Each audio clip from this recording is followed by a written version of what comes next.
Kembali di Rakyat Bersuara, tadi agak ngeri-ngeri sedap juga sebenarnya Bung Refli. Saya pikir udah selesai FUFAFA, ternyata masih dibahas juga. Tapi karena Bung Refli tadi panjang lebar soal FUFAFA dan kaitannya ke 20 Oktober 2024, maka saya harus adil juga. Bung Romi mungkin bisa menjawab apa yang kemudian Bung Refli khawatirkan terkait dengan FUFAFA dan 20 Oktober 2024. Silakan. Ya, pertama tentu kita harus menghormati presiden kenegaraan kita yang sudah berlangsung beberapa saat setelah reformasi ini, bahwa beberapa periode transisi ke arah presiden baru selalu berjalan mulus, setidaknya secara konstitusional.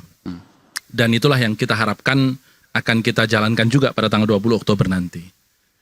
Yang kedua, bahwa kemudian gagasan-gagasan presiden baru ini akan menjadi nyata pada saat beliau menjabat, itu pun juga harus kita dukung.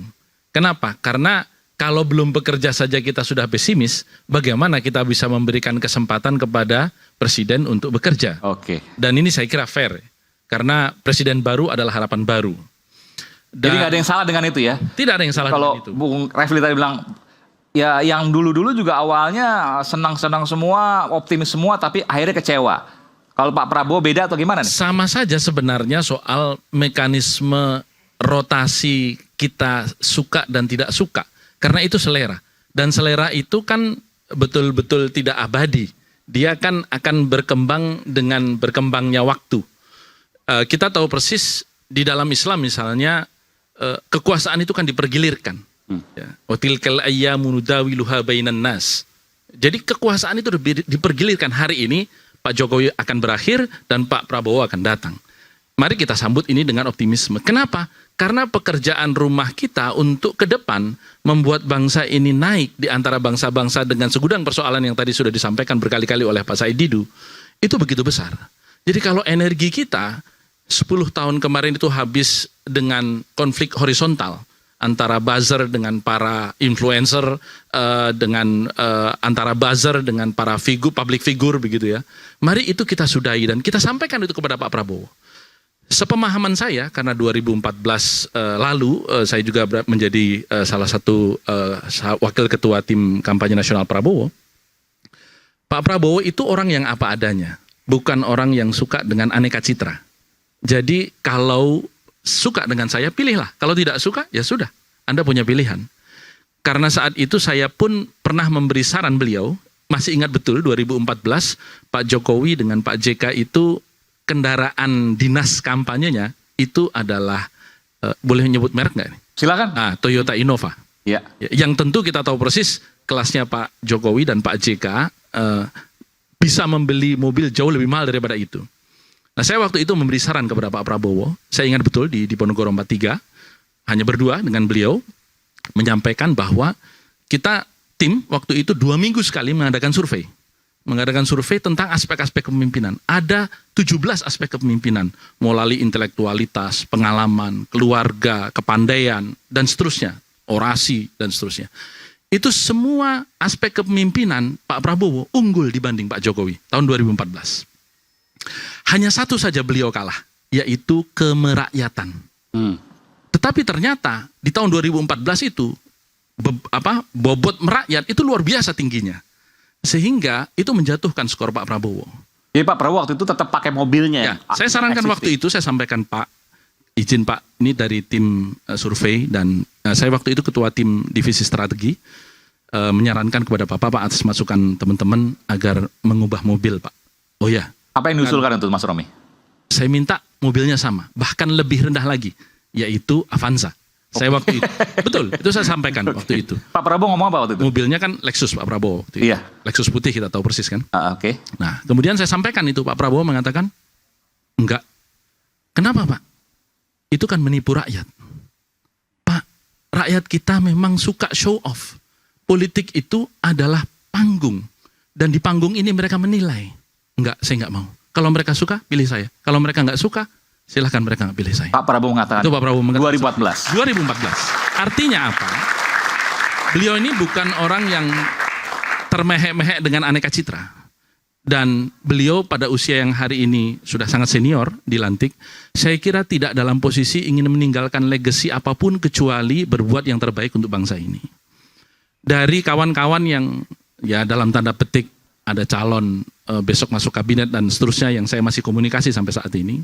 Sampai beberapa hari yang lalu begitu. Sangat terpotret karena beliau-beliau itu sudah diajak secara serius oleh Pak Prabowo untuk mengikuti transisi ini dengan mendengarkan aneka paparan dan mencari bagaimana menambah pendapatan dan seterusnya. Tergambar bahwa Pak Prabowo mengatakan saya tidak ada lain kecuali bagaimana saya menghabiskan harta keluarga saya untuk Republik ini dan melihat Indonesia ini maju. Kapan Pak Prabowo ngomong itu? Berkali-kali. Sampai hari ini? Iya, sampai hari ini. Sampai beberapa hari yang lalu saya ketemu dengan orang yang insya Allah akan menjadi anggota kabinet ini. Artinya apa? Kita tahu persis jejak Pak Prabowo bukan dari 2009 saja. Karena 2004 beliau sudah maju di konvensi Partai Golkar. Betul. Dan saya kalah juga waktu itu dengan Pak Wiranto. Dan iklan yang tahun 2004, sampai hari ini saya masih terngiang-ngiang. Indonesia dulu adalah macan Asia. Itu. Dan itu masih menjadi cita-cita Pak Prabowo hari ini.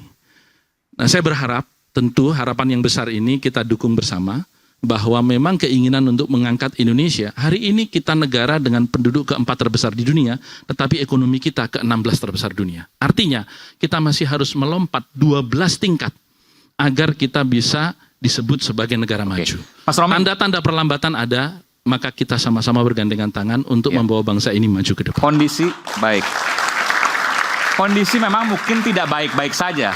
Faktanya jelas ya, hari ini deflasi berturut-turut, lalu kemudian juga kelas menengah yang kabarnya makan tabungan dan lain sebagainya, ada turun kelas dan sebagainya. Tapi tadi saya tertarik dengan apa yang disampaikan oleh Bung Romi.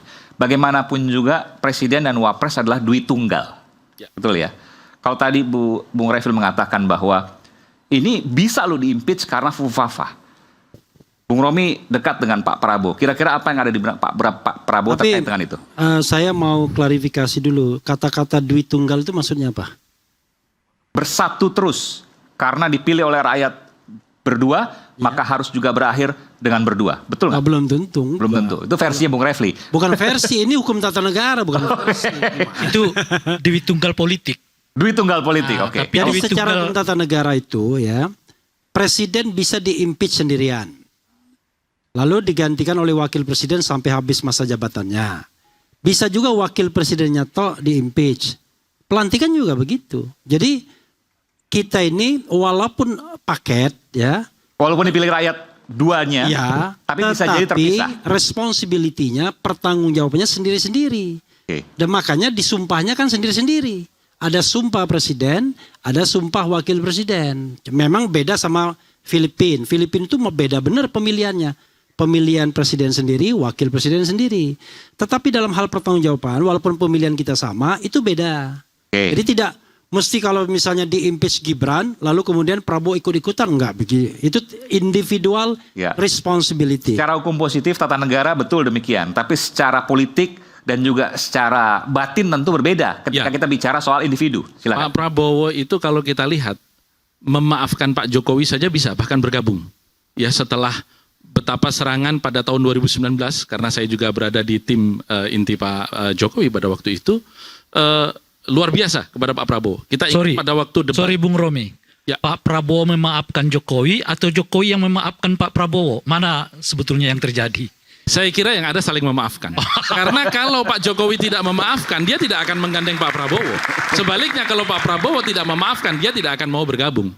Dan apa yang ini saya nyentil sedikit. Apa hebatnya orang yang bergabung dengan pemerintahan? Itu kan sama-sama mendapatkan kenikmatan. Yang hebat itu kalau tetap stay di oposisi. Jadi kalau misalnya Anda nih ya, mau stay di oposisi, itu baru saya hargai.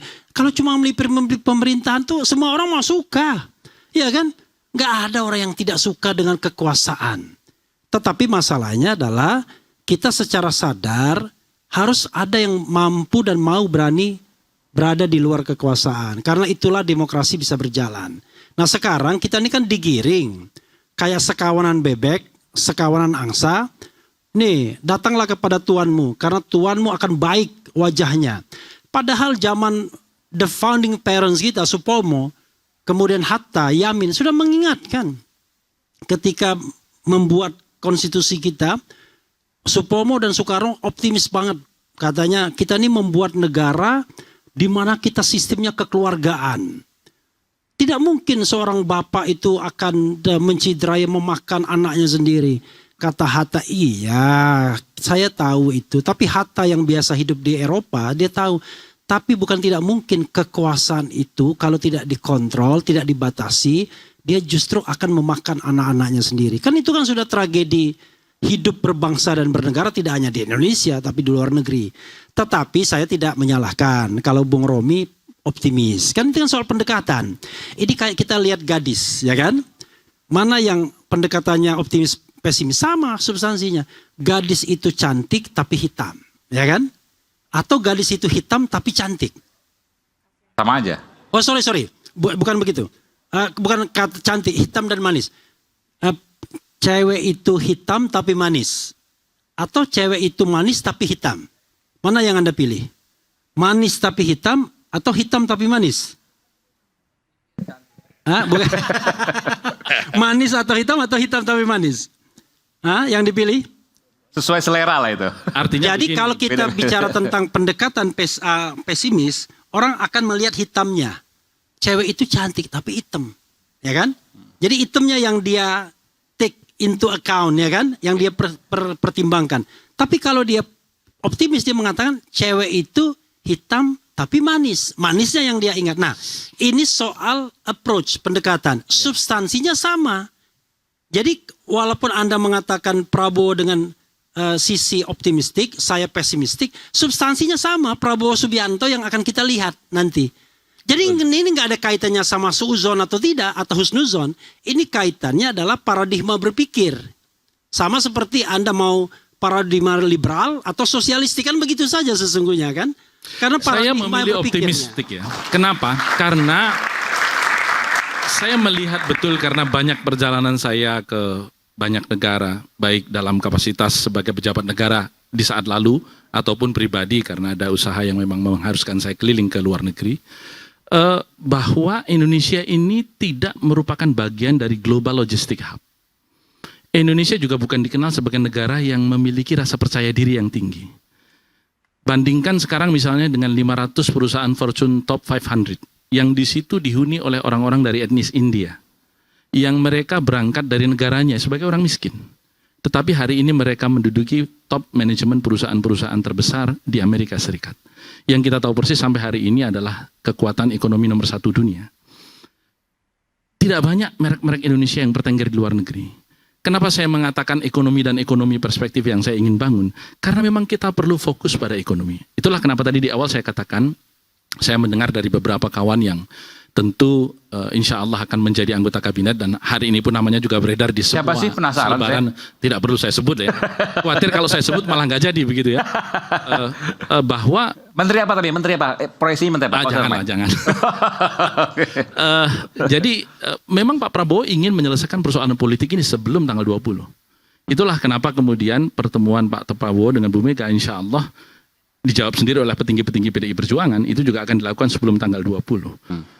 Beliau mengatakan di banyak kesempatan kepada tim-tim transisinya bahwa pokoknya saya mau fokus ekonomi. Politik harus selesai sebelum itu. Memang betul bahwa kekuatan oposisi itu penting untuk checks and balance. Tetapi kita juga tahu persis bahwa tidak ada kamus oposisi secara resmi dalam hukum tata negara kita. Itu yang saya pahami tentang hukum tata negara. Perlu nanti disampaikan oleh Bung Refli. Tetapi kekuatan oposan itu kan tidak harus juga nyata terwujud di parlemen. Checks and balance ya. Karena apa? Karena di sini saya ingin menyetir apa yang pernah disampaikan oleh Cak Nurholis Majid almarhum. Di Indonesia itu yang ada itu konsep loyal opposition. Bahwa di parlemen itu merupakan bahagian dari checks and balances kepada pemerintah. Tetapi tidak dalam sifat untuk semata-mata mengkritik asal berbeda dan menjatuhkan. Jadi homogen nggak apa-apa parlemennya, tapi kemudian masyarakatnya yang kemudian nanti menjadi checks. Oh ya, kekuatan masyarakat sipil selama ini sudah dalam posisi itu. Saya pikir jangan terlalu digiring ke masyarakat ke istilah-istilah formal yang susah dipahami. Pada saat Orde Baru, orang-orang oposisi itu sangat dihargai. Mereka dikirim sekolah ke luar negeri, mereka kembali. Jadi itu maksud saya, jangan langsung menuntut bahwa tidak boleh ada oposisi. Saya perumus GBHN Dewan Hankamnas umur 28 tahun.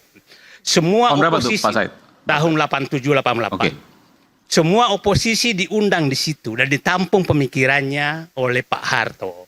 Nah, Posisi waktu itu PDI dan P3 waktu itu. bukan masyarakat, Oh, semua nama oke, aktivis. PDIP, P3 itu diundang. Dan saya pikir pemikiran-pemikiran mereka lah yang ditampung menjadi GBHN. Jadi saya tidak setuju yang menyatakan tidak boleh ada oposisi. Bukan pengertian itu. Pengertiannya adalah hargailah oposisi. Karena begini Pak, oposisi itu harusnya pemerintah berterima kasih kepada oposisi. Dia sudah mau berpikir tanpa digaji. Daripada anggota DPR minta 50 juta per bulan, belum tentu berpikir. Dan hidupnya pasti susah. Tapi nah, orang-orang oposisi ini hargailah mereka, jangan dimusuhi. Jadi maksud saya beginilah. Saya yakin Pak Prabowo ada di pikiran itu. Bahwa memberikan ruang yang lebih bagus kepada oposisi dan memberikan kursi yang lebih bagus daripada oposisi, daripada memelihara parlemen yang bisa diatur segala-galanya, mending dengarkan oposisi. Nah, saya beginilah, kita mendengarkanlah. Pak Prabowo itu kan ada pernyataan yang menarik menurut saya, yang inti yang saya katakan. Dia menyatakan, saya rela mati membela kebenaran untuk di atas kebenaran untuk membela rakyat. Itu kata-kata yang saya sangat sukai. Pak Prabowo. Pak Prabowo. Sehingga saya keluar kata-kata, kalau gitu Pak, kita mati bersama di Pantai Indah Kapuk dan Rempang. Karena itulah itu saya menantang dia, kita mati bersama di sana karena itulah kebenaran dan keadilan ditunjukkan. Jadi maksud saya begini, saya hanya menyatakan kalau Pak Prabowo sudah, dan kata-kata yang kedua dia menyatakan kalau saya nggak benar tinggalkan saya, ya kan? Itu kata-kata yang menurut saya sangat berarti bagi saya. Nah, saya hanya menyatakan bahwa kalau saya itu punya pengalaman dengan Pak Prabowo menilai nasionalisme dia, patriotisme dia, kerakyatan dia, rasa keadilan dia, dan rasa sosial dia. Waktu dia membeli Kiani Kertas, itu saya pelakunya. Maksudnya? Saya pada saat itu Sesmen BUMN dan beliau datang Nelu menyatakan ada yang mau beli Kiani Kertas. Saya katakan siapa yang mau beli? Ini kan barang rugi. Dia bilang Pak Prabowo. Saya tanya, kenapa Bapak mau beli? Ini demi jangan sampai jatuh ke asing. Nah, dan dipakai oleh asing. Jadi maksud saya hanya bermimpi, bukan optimis, bukan apa. Saya menaruh harapan, Pak Prabowo jadilah diri Anda sendiri yang memiliki patriotisme, nasionalisme, rasa keadilan, cinta rakyat, dan rasa sosial yang tinggi. Tinggalkan virus-virus Mulyono. Dan contohlah Habibie pada saat mengambil alih dari Pak Harto, dia berani mengambil keputusan yang berbeda dengan Pak Harto demi menyelamatkan bangsa dan negaranya. Dan Pak Harto adalah Pak Habibie adalah muridnya Pak Harto. Dan jauh lebih tinggi kadar muridnya Pak Habibie ke Pak Harto daripada kadar muridnya Prabowo ke Jokowi. Jadi maksud saya, nah udahlah. Negara ini lagi susah banyak hal, maka dibutuhkan pemimpin yang menurut saya tirulah sedikit cara Habibie, berani menjadi dirinya sendiri, kembali ke karakter dirinya, dan Habibie menyelesaikan masalah bangsa. Mudah-mudahan Pak Prabowo bisa melakukan itu. Itu Pak Said